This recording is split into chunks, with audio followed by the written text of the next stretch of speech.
허환구의 라디오 오늘. 여러분 안녕하십니까, 허환구입니다. 어린이날이자 황금 연휴 마지막 날이었던 오늘 시내 곳곳에서 어린이를 동반한 나들이객들의 모습을 볼 수 있었습니다. 어린이날 행사와 축제가 모두 취소된 탓에 가족 단위로 조용히 어린이날을 보내는 분위기였는데요. 마스크를 착용한 채 조심스럽게 보내는 모습이었습니다. 오후부터는 비가 내리는 바람에 거리에는 인파가 더욱 줄었고요. 쇼핑몰, 식당 같은 실내 공간을 찾거나 가정에서 조용히 보내는 모습이었습니다. 추가 확진자 발생이 크게 줄어들면서 조금은 경계심이 누그러질 만도 하지만요. 아직은 조심스러운 분위기였습니다. 어느 해보다 조용한 어린이날이 아니었나 싶은데요. 아이들에게도 조금은 특별한 그런 어린이날이었을 것 같습니다.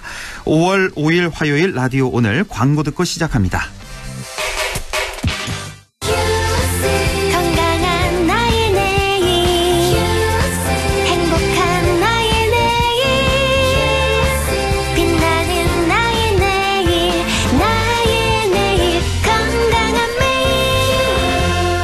건강한 내일을 여는 글로벌 헬스케어 기업 휴원스.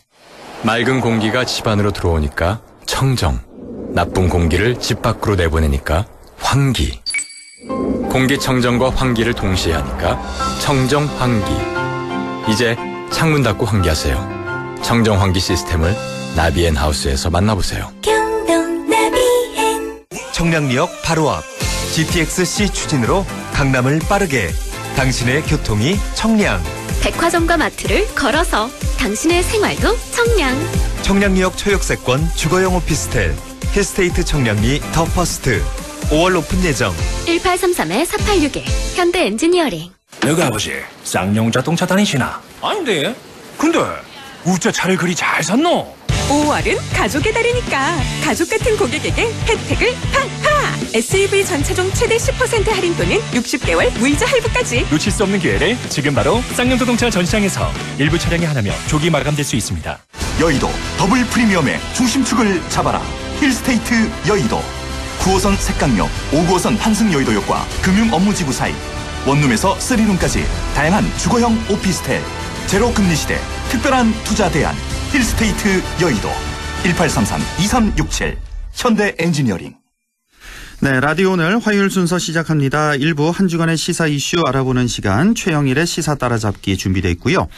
2부 이슈 오늘에서는 햄프 산업에 대해서 좀 알아보겠습니다. 대마를 원료로 하는 산업이죠.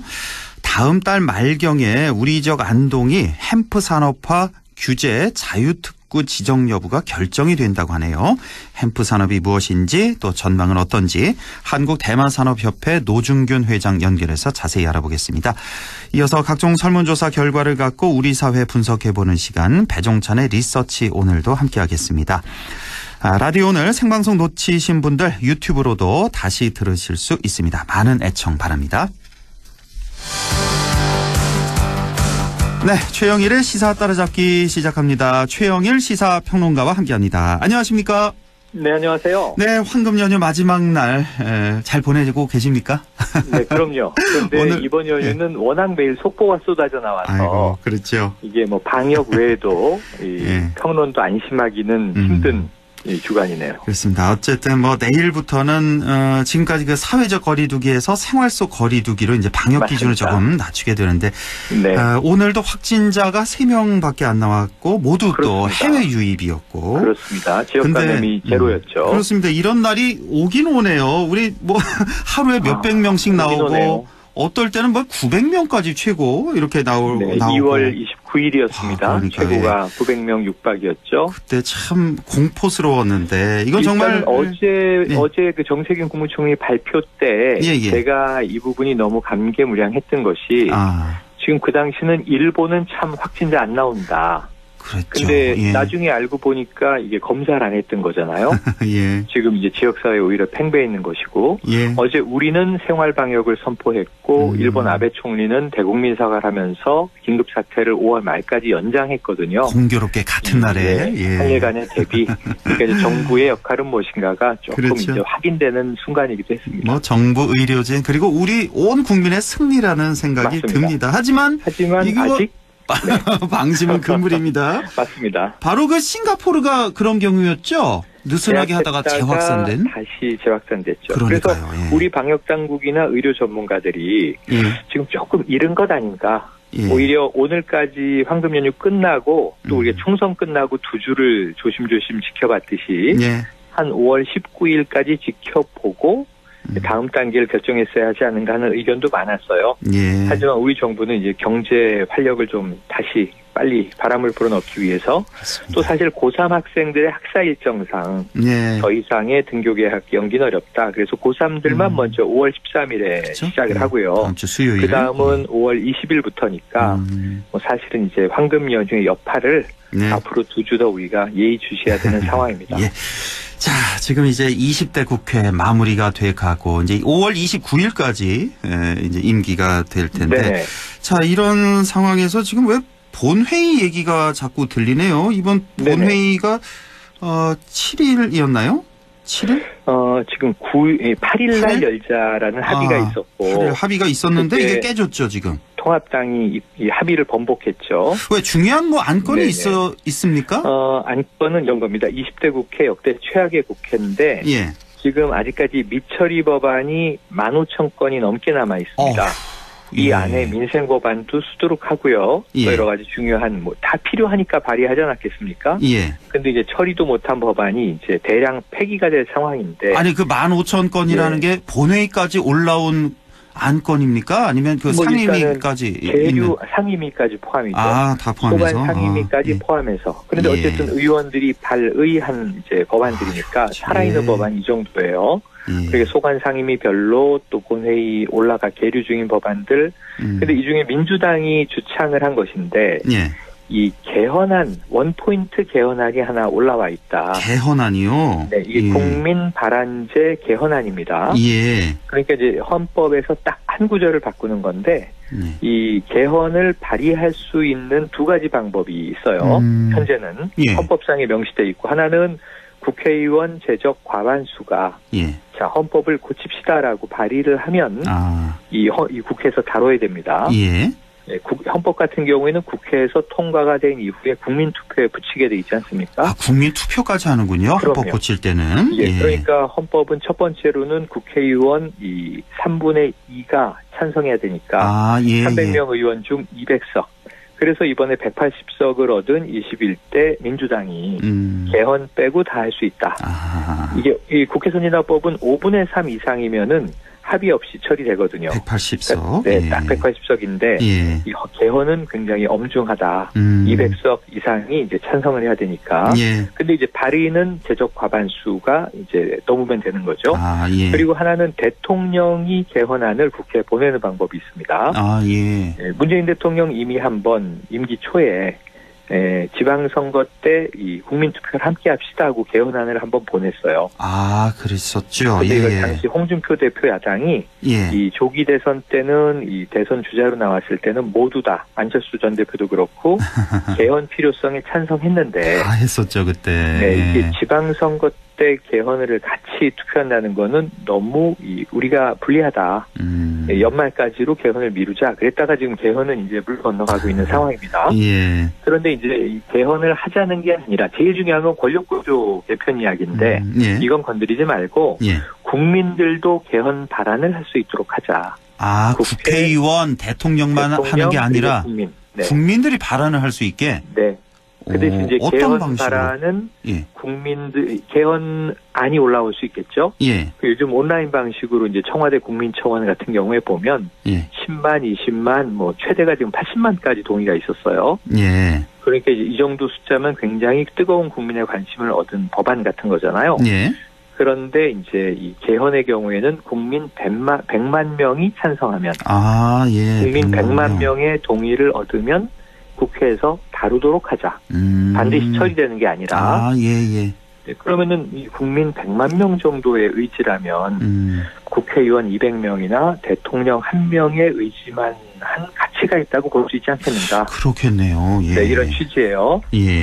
그래서 이제 이것을 민주당은 반드시 통과시키자가 아니라 이런 이 중요한 안이 올라왔는데 이 법안을 다루기는 해야 될 것 아니냐. 이 개헌안의 경우에는요. 이 헌법에 명시돼 있기를 이 발의된 지 60일 내에 처리하게 돼 있어요. 예. 그러니까 이제 3월 6일에 이게 발의됐기 때문에 아하. 5월 9일이 이 마감 기한인 겁니다. 예. 그래서 이때까지 다루기 위해서는 5월 8일 본회의에서 논의라도 한번 해봐야 되는 것 아니냐. 그렇군요. 근데 여기에 대해서 이게 뭐 반드시 처리하자는 게 아니라 한번 논의해보자는 거라면 뭐 야당도 반대할 이유가 없다. 예. 그래서 이제 원내대표 합의가 있었는데 예. 문제는 지금 이제 아까 잠깐 초반에 언급 주셨지만 원내대표 선출이 이번 주에 가장 큰 빅이벤트입니다. 7일, 8일 있잖아요, 양당에. 7일 날 민주당, 8일 날 통합당. 예, 그러니까 민주당은 이제 180 의원들을 이끌어가는 원내 사령탑이기 때문에 사실상 개헌 빼고 다 할 수 있는 막강한 권한을 갖죠. 예. 엄중하고요. 예. 또 통합당은 통합당대로 참패한 정당인데 아직까지도 이게 차기 지도부 리더십이 오리무중이라 이걸 수습해야 되는 또 책임을 지니까 이 보수 재건에 또 아주 무거운 사명을 가지고 있습니다. 엄중하고요. 예. 그러다 보니까 이게 7일 날 민주당의 원내대표 선출을 보고 다음 날 이제 상당히 발빠르게 통합당이 뭔가 대응 팀을 짜야 되는데 그러다 보면 본회의가 가능하겠는가 싶은 거죠. 그래서 이건 뭐 제 생각에는 통합당 입장에서도 일리 있는 번복이다. 근데 문제는 그러면 이 원포인트 개헌 국민 발안제를 다루는 거는 물 건너가겠지만 새 원내대표들이 이번 주에 선출이 되면 적어도 이 5월 29일 20대 국회 해단 이전에 본회의는 한번 열어서 살릴 수 있는 법안들을 한번 검토할 필요는 있다. 근데 이게 쉽지 않아 보이는 게요. 이 5월 29일에 끝나고 이 바로 21대 국회가 30일로 시작이 되지만 이 새로 들어오는 이 신임 당선자들 많고 낙선 의원들도 짐 싸서 떠나야 되잖아요. 벌써부터 이사하던데요. 보니까 몇몇 의원들은. 국회의원실은 5월 15일까지 비워라예요. 아, 그래요? 네네. 5월 15일까지 의원실을 비워야 뭐 정리도 하고 청소도 하고 또 방배정도 새로 하는 겁니다. 그렇죠. 예. 그러니까 사실상 낙선 의원들은 5월 15일 이후면 여의도에 없을 가능성이 높습니다. 그렇게 되는군요. 예, 정말 깜짝 놀란 게 15,000건의 법안이 지금 계류 중이라는 거. 이게 폐기가 바뀌면 자동 폐기가 되는 거죠? 이런 안건들은? 자동 폐기되는 거고요. 지금 이 역대 최악이라는 게 뭐 여러 가지 정성적인 사건도 있지만 정량적으로 봐도 역대 국회가 한 40%대 법안 처리율을 가졌는데 이게 절반도 통과 못 시키다 이런 비판이 많았는데요. 20대 국회는 30%대입니다. 아유, 그래요. 그러니까 더 떨어졌어요. 그러니까 법안 처리도 안 하고. 그렇군요. 이 20대 국회가 세비를 받아간 이 정말 국민 세금 가성비를 따져보면 화가 나는 게 하루에 8시간 회의를 했다 치고 한 달에 나흘 일한 셈입니다. 한 달에 나흘이요? 네네. 30일이긴 하지만 너무하네요. 우리가 토일 휴무를 하니까 대체로 한 달에 뭐 근로자들이 20일 이상 일하잖아요. 한 달의 근무 일수를 20일이라고 치더라도 일주일에 하루. 일주일에 하루 꼴로 이제 8시간 회의만 하다가 끝난 꼴이라 그 회의 중에는 뭐 우리가 알지만 동물국회도 재현됐던 패스트트랙 공방도 있고요. 뭐 제대로 한 게 없다, 꽈락이다, 지금 뭐 이런 목소리가 높죠. 그럼에도 불구하고 또 열심히 한 국회의원들도 많이 있었습니다. 그러니까 물갈이를 계속 해 나가야죠. 우리 투표로서 그거를 또 우리가 권리를 찾을 수가 있는 거고요. 자, 원내대표 얘기를 하셨는데 지금 시간상 양당의 원내대표 좀 살펴보겠습니다. 먼저 통합당이 지금 워낙에 뒤숭숭하고 갈팡질팡한 상황이어서 지금 통합당의 원내대표 후보군이 사파전입니다. 그렇죠. 사파전. 주호영, 김태흠, 이명수, 권영세 이 정도인가요? 맞습니다. 그렇죠. 이렇게 사파전. 어떻게 예상이 됩니까? 런닝메이트를 정책위 의장 후보까지 원내대표가 같이 파트너로 나오니까 지금 마지막에 권영세 후보가 출사표를 던지면서 오늘 던졌죠. 조혜진 의원을 이제 파트너로 삼았습니다. 조혜진 의원도 3선 이번에 3선이고 권영세 의원이 이제 4선이 되는 거고. 4선. 그러면서 조혜진 의원은 또 이제 이번에 다시 돌아왔는데 사실은 조금 합리적인 개혁 보수를 지향을 하면서 이 개파로는 이제 친이계로 분류가 되죠. 그러니까 조금 이제 개파색을 낮추면서 중도 지향으로 권영세 의원이 이제 드라이브를 걸었고요. 그리고 말씀하신 대로 이미 나와 있던 김태흠 의원은 이제 충청 서천 보령 지역구인데 충청권 의원이지만 그래도 친박계로 분류되던 강성 의원이에요. 맞습니다. 예. 김태훈 의원이 오늘 좀 화를 냈습니다. 왜요? 왜냐하면 주호영 의원이 이제 정책위 의장 러닝 파트너를 이종배 의원으로 정했는데 이종배 의원 3선의 이종배 의원. 예. 네, 이종배 의원이 지금 원내대표 선출 관리위원장이에요. 그래요? 위원장을 맡아서 이 원내대표 선출을 관리해야 되는. 그러면 좀 이해 충돌이 좀 있지 않을까 싶기도 한데. 그럼 심판이 지금 이 심판직을 뭐 유지하면서 하는 건 아니지만 심판직을 버리고 이제 이 캠프로 들어간 셈이 돼버린 거죠. 그렇네요. 그래서 김태형 의원이 이거 말이 되느냐. 예. 지금 부도덕하다 이런 이제 비판을 했는데 화내는 이유는 사실은 파트너를 못 찾아서입니다. 지금 전통적으로는 충청권 의원이면은 영남권 의원과 파트너 짝짓기를 해야 되거든요. 근데 의원들이 없습니다. 또 영남권 의원은 수도권 의원과 짝짓기를 하는 현상들이 그동안 있어 오면서 전국적인 균형을 맞춰왔는데 우선 수도권 의원은 없습니다. 그렇죠. 뭐 강남 7개, 용산 하나 있고 그렇죠. 그러니까 이런 서울은? 거죠. 이 서울, 인천, 경기에서 16명 의석을 통합당이 확보했는데 16명 중에 9명이 초선이에요. 그래요? 송파의 배현진 의원, 강남의 태구민 의원 이런 분들이잖아요. 그래서 지금 초선 의원들 정책위 의장으로 파트너를 삼는 것은 이제 아주 무슨 일이 되는 거고 그럼 뭐 한 67명 중에 골라야 되는데 마땅한 인물이 없단 말입니다. 그나마 인천의 뭐 윤상현 의원은 지금 무소속 상태고 그러니까 지금 정책위 의장을 구하는 게 원내대표에 나서는 것보다 더 힘들다.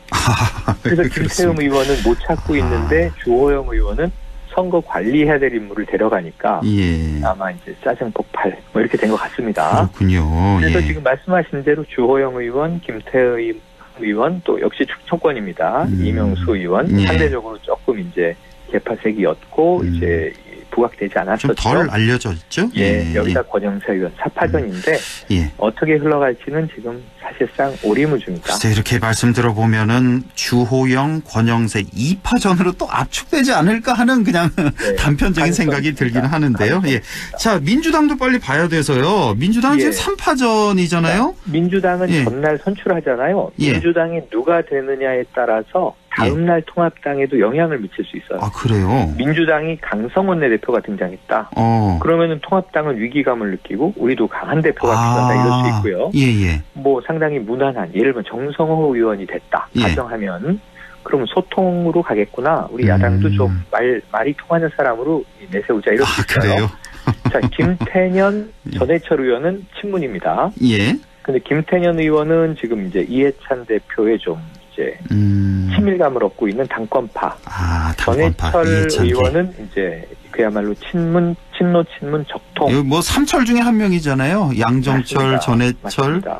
또 한 명이 누구지? 이호철인가요? 그렇게 삼철 중에 한 명. 지금 여기다가 정성호 의원은 상대적으로 개파색이었고 중도적인데 비주류. 이 색깔이 좀 두드러지지 않지만 만약에 이 친문 두 명이 아주 세게 싸우면 어부지리가 정성호 의원에게 갈 수도 있어요. 그렇겠네요. 왜냐하면 흔히 표가 갈리면 그렇죠. 제3자가 이기는 경우가 나오죠. 끝까지 지켜봐야 되는데 그런데 지금 전략이 다릅니다. 김태년 의원은 재선 이상에게 지금 어필하고 있습니다. 상당히 좀 안정적이고 당권파이기 때문에 친문이지만 두루두루 좀 다 이 개파나 혹은 이제 의원들의 성향을 관리할 수 있겠다. 안정적으로 가야 한다. 180석 정당 아닌가 이런 쪽이 이제 재선 이상이고요. 그리고 지금 전해철 의원은 초선 의원들에게 최대한 어필하고 있다. 초선과 수도권에 전해철 의원은 집중하고 있다. 이렇게 이제 보여지고 그리고 이번에 무엇보다 중요한 게 여성 의원의 이 표심을 얻어야 당심을 잡는다. 이런 얘기도 나오고 있어요. 요건 또 정성호 의원이 좀 메리트가 있는 대목입니다. 그렇습니까? 또 여성 의원에게. 그래서 이런 부분들에서는 아직도 3파전에서 유불리를 딱히 자를 수는 없는데 그럼에도 불구하고 양강 구도를 이루고 있다라고 평가되는 친문 그룹 중에서 나오지 않겠는가 전망이 되고 있습니다. 양당의 원내대표 후보군들 살펴봤는데 제가 뭐 다른 평론가에게는 이런 질문 안 하는데 최영일 평론가 정도 되니까 자 예상을 또 해주셔야죠. 이틀 3일 앞으로 나왔는데 다음 주에 틀릴 수 있지만 이 평론가의 예상은 틀릴 수 있다는 전제하에 용감하게 일단 이 민주당은 김태년 의원이 조금 유력하다. 예. 이 양강 구도긴 하지만 예. 김태년 의원 쪽에 양강이라면 지금 전해철, 김태년 맞습니다. 양강입니까? 김태년, 예. 전해철 중에서 예. 일단 김태년 그리고 뽑으셨고. 그렇게 된다는 전제 하에 예. 이 통합당은 쉽진 않은데 예. 주호영 의원이 조금 유력하지 않을까. 예. 한번 이제 던져놓고요. 예. 다음 주에 제가 야호 할지 사죄를 할지 한번 지켜보도록 하죠. 이렇게 되면 양쪽에 또 강대강 대결이 또 예상이 되나요? 만약에 이렇게 된다면. 강대강 대결이지만 제 예. 생각에는 제 개인적인 바람도 조금 섞여 있는데 그 중에는 김태년 원내대표, 주호영 원내대표는 예. 소통 가능성이 있습니다. 아, 그래요. 예. 네. 알겠습니다. 그런 희망을 또 가져보죠. 예. 오늘 말씀 네. 잘 들었습니다. 고맙습니다. 네, 고맙습니다. 네, 지금까지 최영일 시사평론가였습니다. 라디오 오늘 잠시 후 2부에서 뵙겠습니다.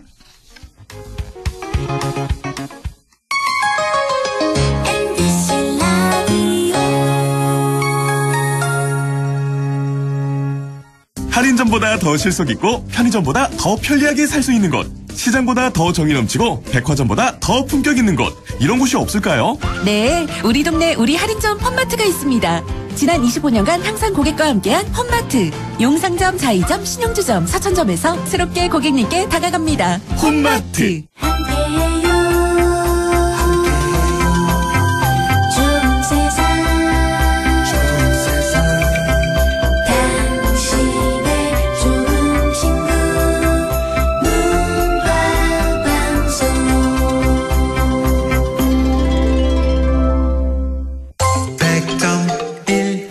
라디오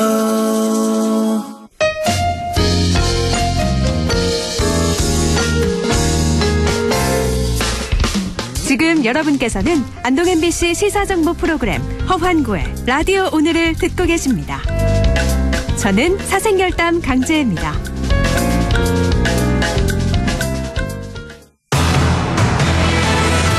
네, 6시 27분 20초 지나고 있습니다. 이슈 오늘 시작하죠. 여러분 햄프 산업이라고 혹시 들어보셨는지 모르겠습니다. 이 대마를 원료로 하는 산업인데요. 흔히 대마라고 하면 마약부터 떠오르는 탓에 조금은 의아한 생각이 들기도 하는데요. 다음 달 말경에 안동이 햄프 산업화 규제 자유특구 지정 여부가 결정이 된다고 하네요. 자세한 내용 알아보겠습니다. 한국대마산업협회 노중균 회장 연결되어 있습니다. 노중균 회장님 안녕하십니까? 네, 안녕하세요. 예, 반갑습니다. 우선 이 햄프라는 게 뭔지, 또 대마하고 또 대마초, 마리화나하고는 또 어떻게 다른 건지 이 개념부터 좀 설명해 주시죠. 네네. 한국에서는 대마라고 통칭해서 쓰고 있는데요. 예. 미국과 캐나다에서는 마리화나하고 햄프 산업용 대마 이렇게 구분해서 쓰고 있습니다. 예, 그러니까 마리화나는 그 환각 성분인 THC라고 줄여서 얘기하는 델타9 테트라하이드로칸나비놀 이 성분이 0.3% 이하인 것을 햄프라고 하고요. 그걸 초과하는 것은 이제 마리화나라고 합니다. 그래서 마리화나는 이제 우리가 대마초라고 해서 환각 성분을 얻기 위해서 서구 사람들이 좀 많이 피우고 있죠. 그러니까 그 대마라는 대마 안에는 환각성을 일으키는 물질 THC라는 물질이 있군요. 대마 안에. 근데 이 THC가 0.3% 이하는 햄프라고 하고 0.3% 미국과 캐나다에서는요. 그 초과하는 거를 마리화나라고 한다. 그러니까 우리는 대마 햄프, 마리화나 좀 뒤섞여서 개념이 좀 어지러운데, 그러니까 대마를 크게 두 개로 나눌 수가 있는 거군요. 햄프라는 것과 마리화나. 그래서 햄프는 환각성이 거의 없는 산업용 대마인 거고, 마리화나는 환각성이 있는 마약이다. 이렇게 정리하면 되겠죠? 미국에서는 그렇게 규제를 하고 있습니다. 캐나다에서도요. 자, 이렇게 경상북도에서 추진 중인 이 햄프 산업화 규제 자유특구. 이게 뭔지 좀 설명을 좀 해주시죠. 네, 규제 자유특구는 신기술에 기반한 신사업을 추진할 수 있게 지역 단위로 핵심 규제들을 완화하는 제도고 이 제도는 작년 4월에 발효된 개정 지역 특구법에 따라서 도입되었습니다. 그래서 근데 그 햄프 산업화 규제 자유 특구라고 하시는데 정확한 명칭은 경북 햄프 기반 바이오 산업 규제 자유 특구가 맞습니다. 바이오 산업. 예. 예. 그래서 대마에는 아까 THC를 얘기했지만 그런 화학적인 성분이 있어요. 학자에 따라서 뭐 140여 종이라고 하는 학자도 있고 다 다른데 그런 물질을 칸나비노이드라고 합니다. 예. 우리 몸에서도 이제 칸나비노이드가 나오는데 그것은 엔도카나비노이드라고 그러고요. 예. 이제 식물에서 나오는 것은 그리스어로 파이토칸나비노이드라고 하는데 그 대마에서 그 칸나비노이드가 그 사람에서 나오는 거하고 거의 90%, 95% 이상이 일치하고 있어요. 그런데 아까 얘기했던 THC도 칸나비노이드의 하나이고 그다음에 칸나비디올이라는 거 줄여서 CBD라고 하는데 이 CBD도 칸나비노이드의 하나인데 그 둘 다 약효는 다 가지고 있는 겁니다. 그래서 이번에 그 추진하는 경북 햄프 기반 바이오 산업 규제 자유 특구에서는 THC는 환각성이기 때문에 그것을 뭐 우리가 활용할 수도 있죠. 미국과 캐나다에서는 거의 활용을 하고 있는데요. 근데 이제 우리에서는 그거는 좀 무리하니까 칸나비디올만을 이것은 좋은 효과가 많고 아주 뭐 환각성이나 이런 건 전혀 없다고 하고 있거든요. 그래서 이 CBD를 활용하는 그 CBD도 지금 그 우리 마약류 관리에 관한 법 그 시행령 별표 7-2에 THC, 그 다음에 CBN, 칸나비놀, 그 다음에 칸나비디올, CBD 이 세 개가 화학적 합성품으로 금지되어 있어요. 그래서 규제가 되어 있기 때문에 이 칸나비디올만을 우리가 이거는 아주 좋은 효과가 많고 나쁘져 있지도 않기 때문에 이것을 좀 활용해서 의료적으로 쓸 수 있게 해 주십시오 하는 뜻에서 추진하고 있는 겁니다. 지금 뭐 어려운 용어가 많이 나와서 좀 많이 헷갈리는데 그러니까 우리가 걱정하지 않아도 되는 거죠? 그럼요. 걱정은 전혀 할 수 없는 겁니다. 그러니까 우리나라가 뭐 다른 선진국에 비해서 이 대마 산업에 대한 규제가 상당히 까다로운 거죠, 지금? 그렇죠? 상당히 까다로워서 까다로운 나라 중에 한 나라. 그렇죠. 그래서 뭐 관련 산업이 또 발전하지 못했는데 이번에 그런 규제를 받지 않은 그런 특구 지정을 추진하겠다. 뭐 이렇게 정리하면 되겠죠? 맞습니다. 알겠습니다. 자, 노중균 회장님께서는 이제 서울대학교 경영학 박사면서 제이햄프코리아라는 농업회사 법인 대표이기도 하고 지금 한국대마산업협회 회장이기도 한데 그만큼 대마산업에 대한 전망을 아주 높게 보고 계실 텐데요. 이 대마산업이라는 게 얼마나 비전이 있는 산업입니까? 제가 한 10여 년 전에 이제 교수할 때 연세대학교 교수를 했었거든요. 그때 제자를 통해서 알게 됐습니다. 제자를 통해서? 근데, 대마의 쓰임새를 알게 되고, 그 제자한테 그 사업 제안서 지도를 했습니다. 그래서 지도를 하면서 뭐 고객, 그러니까 그 사업 제안서에 오디언스가 공무원이냐, 농민이냐, 아니면 투자자냐, 이렇게 나눠서 지도를 하다 보니까, 이거 대마야말로 한국 농업을 살릴 수 있는 유일한 작물이라는 생각이 들었었어요. 그래요?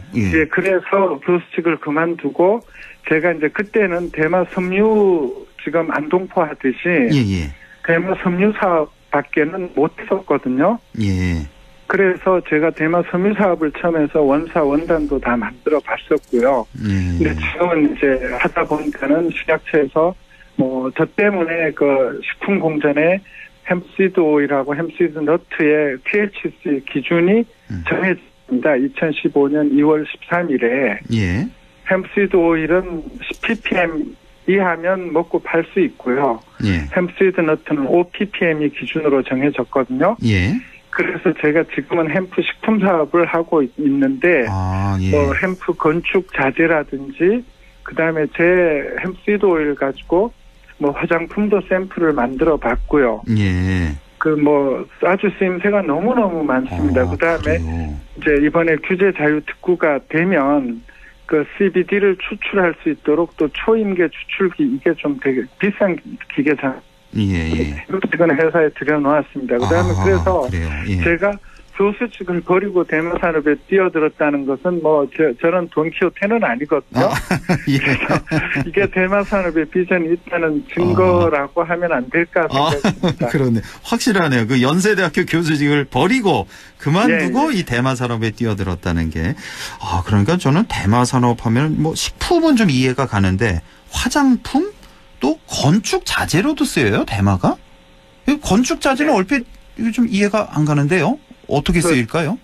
대마는 어릴 때 그러니까 그 직경이 한 1cm 정도 될 때는요. 그 줄기에 직경이 1cm 정도 될 때는 대나무처럼 속이 딱 비어 있습니다. 그래서 대마 섬유 같은 경우는 연섬유보다 기공이 40배가 많다는 연구 결과가 있어요. 그래서 그 대마의 속대 그러니까 섬유는 이제 대마의 줄기 껍질을 벗겨서 그 파이버를 쓰는 게 섬유거든요. 섬유. 그거는 이해가 가는데. 근데 이제 그 속대는 목질부입니다. 나무처럼 한 5, 6개월 키우면 직경이 한 5cm 이상도 자랍니다. 그런데 그 속대를 가지고 건축 자재를 쓰는데 MDF라든지 PB라든지 압축 패널 이런 거를 쓰게 되면 방청 효과가 있고요. 그래서 층간 소음을 줄일 때도 굉장히 도움이 될 거고요. 그래요. 그다음에 이게 흡습성도 있어서 이걸로 건물을 지어놓게 되면 해외에서는 건물을 이걸로 많이 짓는데 저도 한국에서 제 그 대마 속대 부스러기를 한 200자루를 보내서 지인한테 그 전원주택을 하나 지어놓은 적이 있습니다. 그래요? 근데 가격이 좀 꽤 비싸겠네요. 이렇게 많이 나가지를 않으니까. 네, 그런데 이제 저한테 작년에 제가 안동에서 농사 짓고 그거 톤백에 한 3개 정도를 이제 담아놨는데 구미에서 그걸 필요로 하신 분이 한 자루, 한 톤백 하나 사가셨고, 그다음 제주도에서 이제 사러 오신다고 또 하십니다. 근데 농사량이 많아지면 이런 것도 다 활성화 되겠죠. 네, 그렇군요. 자, 외국의 경우를 좀 간단히 좀 봤으면 좋겠는데, 외국 같은 경우는 대마를 활용한 산업이 지금 활발한 편인가요? 네, 그렇죠. 미국 같은 경우는 2018년 12월 28일에 햄프 농업법이 제정됐거든요. 그래서 이제 햄프 농업법이 제정되면서 마리화나하고 햄프가 완전히 구분이 되도록 돼 있고요. 그다음에 이제 아까 제가 말씀드린 THC하고 CBD가 서로 이게 길항작용을 합니다. 그래서 종자에 따라서 THC가 높은 경우는 CBD가 낮고요. THC가 낮은 경우는 CBD가 높은데 햄프는 아까 0.3% 이하라 그랬잖아요. THC가 그래서 CBD가 마리화나에 비해서 훨씬 많이 들어 있습니다.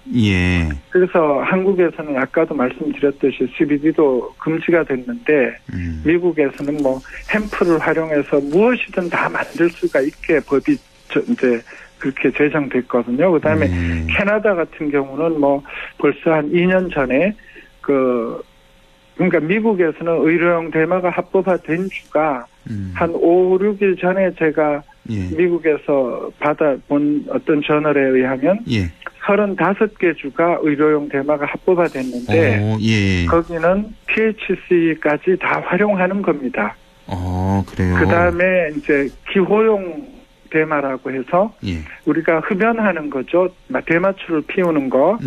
그게 현재 12개 주가 합법화가 됐습니다. 대마초 마리화나 흡연도 합법화가 된 주가 12개 주나 돼요, 미국에. 그다음에 이제 커넥티컷 주 같은 경우는 곧 보팅합니다. 그러니까 투표를 해서 주민 투표를 해서 이제 합법화할 건지 말 건지 정할 텐데 아마 합법화가 될 것 같고요. 그다음에 캐나다를 제가 2010년 1년간 갔었거든요. 그때는 캐나다에서는 기호용 마리화나 이런 게 합법화가 돼 있지는 않았어요. 그랬는데 단속을 하지는 않았고요. 그다음에 이제 암 환자라든지 에이즈 환자 이런 환자들은 그 집에서 4그루까지는 키울 수 있도록 허용을 했었는데 예. 이번에 합법화되면서 한 가정에서 4그루까지는 다 키울 수 있게끔 합법적으로 다 만들어 놨습니다. 그렇구나. 예. 그러니까 미국과 캐나다 같은 경우는 상당히 활발한 산업적으로 쓰이고 있는 대만인데, 아이고 시간이 지금 훌쩍 지나서요. 네. 다음에 그 특구에 지정이 되면 그때 또 한번 연결하는 거 어떨까요? 네, 그렇죠. 예. 꼭 좀 됐으면 좋겠고요. 마지막으로 뭐 마무리 말씀 간단히 좀 들어볼게요. 네, 예. 저희가 지금 이제 국회에서도 이번에 당선자들 대상으로 해서 국회 대마 포럼을 만들고 있습니다. 네. 그 다음에 햄프 농업법이 한국에도 제정이 돼야 될 것 같아요. 그 다음에 2012년에 그 우루과이가 국가적으로 완전히 합법화된 나라가 최초의 국가가 우루과이거든요. 예. 우루과이는 근데 지금 뭐 벌써 합법화된 게 한 10여 년 되는데 예. 아무 문제가 없다고 하고 있고, 그 다음에 뭐 마리화나를 피게 미국에서 제일 처음 합법화된 주가 콜로라도주인데, 예. 콜로라도주하고 워싱턴주 같은 경우에 연구 결과에 의하면 뭐 중범죄자율이 훨씬 줄었다 이런 연구도 있고, 예, 큰 염려를 안 하셔도 되고요. 그 다음에 규제 해제 특구를 할 때에도 보면 저희 그 경상북도 그 4차 산업 팀장 말씀에 의하면 그 스마트팜으로 해서 농사를 짓기 때문에 스마트팜에는 아무나 들어갈 수가 없지 않습니까? CCTV 다 달아놓고 그러니까 한 2만여 평방미터에서 생산할 계획이에요. 아, 예. 철저한 관리 하에. 예. 그러니까 이제 관리가 큰 3가지 중에 한 가지인데요. 예. 그러니까 관리도 저희가 철저히 할 거니까 청취자 여러분께서 아무 걱정 안 하셔도 됩니다. 예, 알겠습니다. 이번에 꼭 안동의 햄프 산업화 규제 자유 특구에 지정이 돼서 햄프 산업이 더욱더 발전하기를 바라겠습니다. 회장님 오늘 말씀 잘 들었습니다. 예, 감사합니다. 네, 지금까지 한국 대마 산업협회 노중균 회장이었습니다. 네, 배종찬의 리서치 오늘 바로 이어가겠습니다. 인사이트 K 배종찬 소장과 함께하죠. 안녕하십니까? 안녕하십니까? 배종찬 소장입니다. 예, 시간이 좀 많이 지났네요.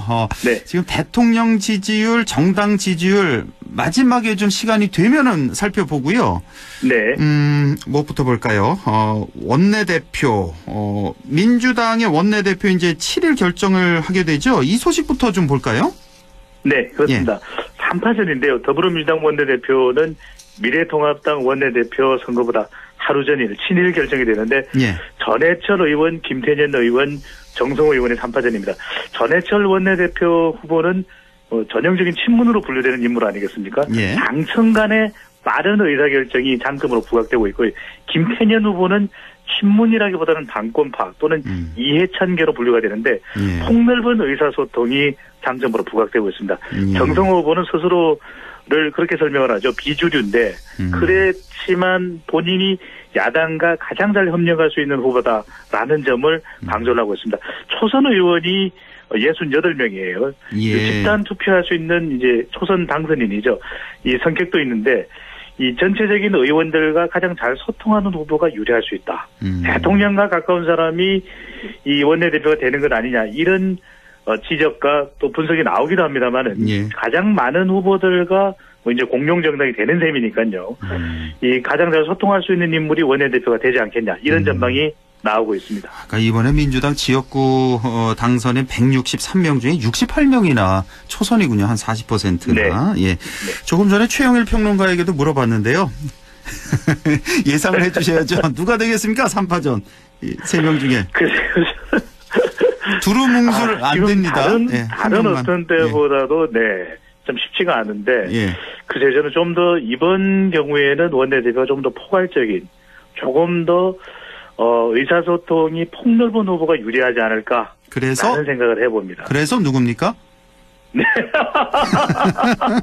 참고로 최영일 평론가는 김태년 당선인 예상을 했거든요. 네, 저도 뭐 최영일 평론가가 비슷합니다만은 예. 누구라고 좀 단정하기는 좀 한번 좀 밀어주십시오. 오늘 좀 많이 좀 빼시네요. 예. 자, 그럼 통합당 보죠. 통합당은 지금 오늘 또 권영세 의원이 당선인이 출사표를 던졌잖아요. 4파전이죠, 이렇게 되면. 4파전이거든요. 예. 이명수, 김태흠 후보 원내대표 후보로 거론되는 두 의원은 김종인 비대위 체제에 대해서 반대하는 입장이고요. 예.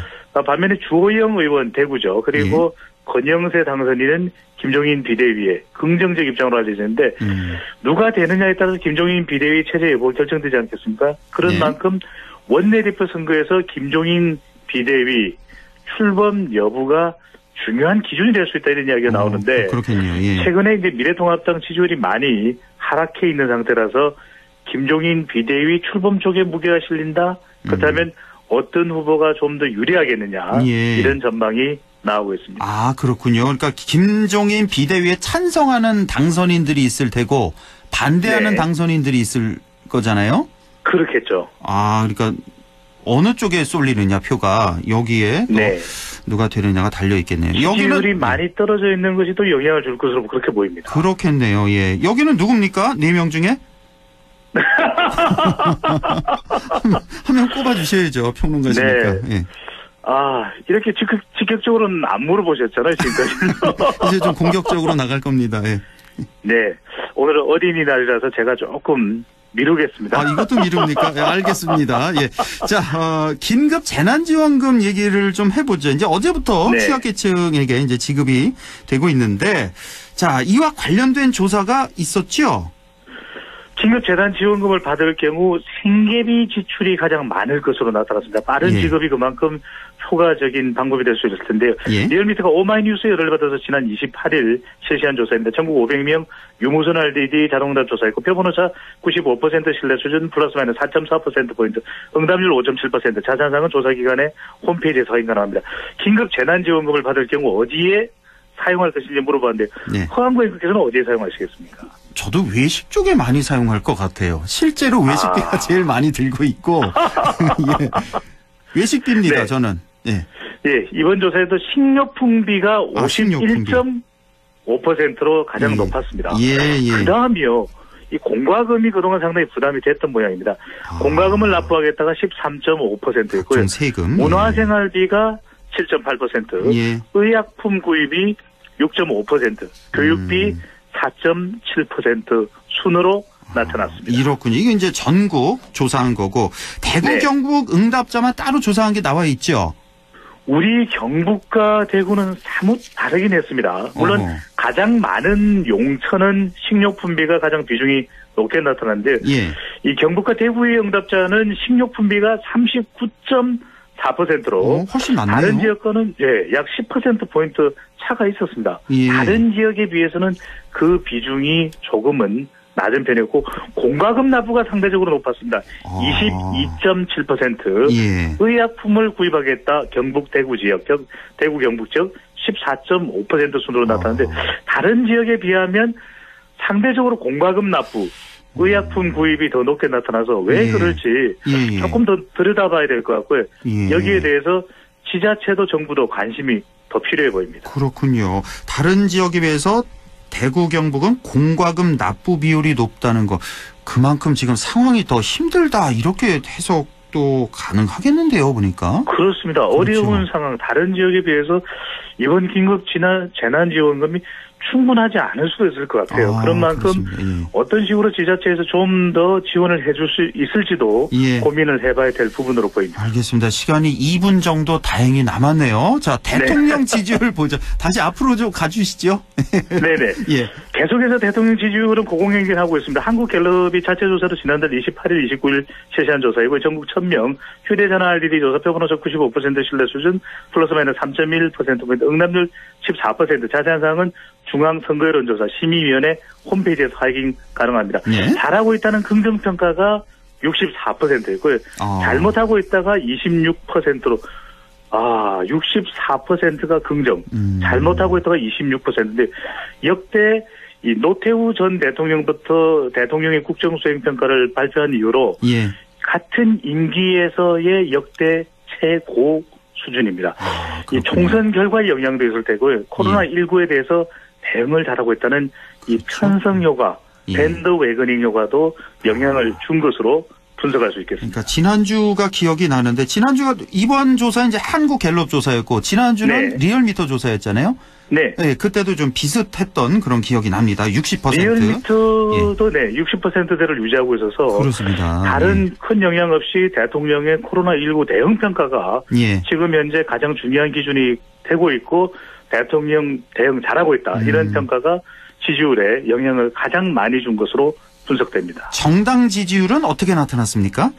네, 대통령 지지율이 올라가면은 더불어민주당 지지율도 높다고 말씀드렸죠. 더불어민주당 43%, 미래통합당이 19%입니다. 그래서 원내대표 선출에 중요한 또 기준, 영향을 줄 수 있다고 보이고요. 정의당이 7%, 열린민주당 4%, 국민의당이 5%, 민생당은 0.3%로 나타났습니다. 예. 아무래도 이제 한국 갤럽 조사가 그동안 쭉 추세를 보면 미래통합당 지지율이 리얼미터 조사보다 상당히 좀 낮게 꾸준히 나왔는데도 불구하고 이번에 약 10%포인트 낮은 편입니다. 그렇죠. 예, 리얼미터에 비해서 그렇기는 하지만 이번에 19%가 나왔다는 거 살짝 좀 충격적인데요. 뭐 총선 참패에 대한 실망 효과도 있을 것 같고요. 또 이게 김종인 비대위 출범을 가지고 놓고서 오락가락하는 이 모습도 샤이 보수 또는 쉐임 보수가 더 늘어난 원인으로 분석할 수 있겠습니다. 알겠습니다. 지금까지 인사이트 K 배종찬 소장과 함께했습니다. 고맙습니다. 감사합니다. 예, 날씨 알아보죠. 김도연 캐스터 전해주세요. 네, 오늘로 절기는 여름으로 들어섭니다. 여름의 첫 절기 입한데요. 흐리고 비가 오기 때문에 더위는 주춤한 하루였습니다. 주된 비구름은 강한 세력을 그대로 유지하고 들어오지 않을 뿐더러 남쪽으로 치우쳐져 들어와 있는데요. 비구름은 늦은 밤이면 모두 물러가겠습니다. 내일부터는 뜨거운 볕과 함께 다시 기온이 오르겠습니다. 그러다가 다시 이것도 잠시고 다가오는 주말에는 다시 비 예보가 들어있습니다. 비가 오면서 주말에는 다시 기온이 떨어질 것으로 예상됩니다.